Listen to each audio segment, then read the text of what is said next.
Hello, আসসালামু আলাইকুম। কেমন আছেন আপনারা সবাই? আশা করছি সবাই ভালো আছেন। তো আজকে আমি যা রান্না করছি সেটা নিশ্চয়ই আপনারা অনেকেই খান আর এটা অনেকেই পছন্দ করেন। তো আজকে ঝটপট কথা না বাড়িয়ে চলে যাচ্ছি রান্নায়। আর এই রান্নাটা করেছি কিন্তু আমি খুব সহজেই।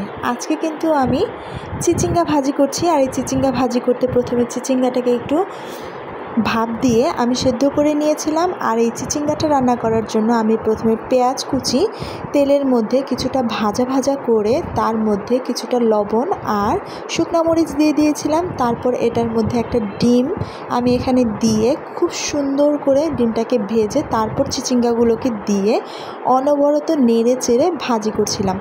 তো আমার চিচিঙ্গা ভাজিটাকে কিন্তু একদম কমপ্লিট হয়ে গেছে। আর চিচিঙ্গা ভাজি করতে যেমন সহজ তেমনি খেতেও কিন্তু মজা।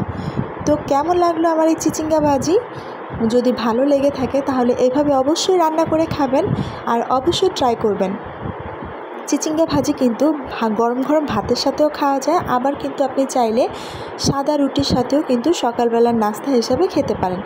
তো ভালো লাগলে ভিডিওটি সবাই শেয়ার করবেন, লাইক কমেন্ট আর শেয়ার করতে কিন্তু ভুলবেন না। আর হ্যাঁ, আমার নতুন নতুন ভিডিও দেখতে কিন্তু অবশ্যই বেল আইকনে ক্লিক করে রাখবেন। সবাই ভালো থাকবেন। আল্লাহ হাফেজ।